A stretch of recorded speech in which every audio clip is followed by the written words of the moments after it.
Alam nyo ba guys, napakamura lang ng mga boxer brief na to. Sa halagang 108 pesos, meron ka ng 3 pieces. At sa halagang 147 pesos, meron ka ng 5 pieces. Assorted color yan guys. Makapal ang tela, assorted color, ang comfy. Hindi siya mabanas suot, hindi mainit suot, malamig sa balat yung texture ng tela. At makapal pa yung garter. Stretchable yan guys, makapal ang garter. So kung titingnan nyo yung loob nito, ganito ang atake nito sa loob guys. Ito yung loob niya.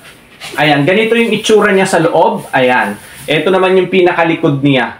So, ito yung harap. Ito yung pinakaloob niya. Ito yung harap. Napakaganda guys. Sobrang mura pa nyo mabibili. Sulit kayo guys dito. Kaya kung gusto nyo, check out nyo na available sa Yellow Basket. Assorted color yan. Makapal at stretchable. Stretchable yan ha. Stretchable guys. Tapos, yung tela niya hindi mabanas. Ang comfy. Ayan guys. Napaka-preskong suot. Kaya kung gusto nyo, i-check out nyo na available sa Yellow Basket. Sobrang mura. Ang laki na matitipid nyo dito.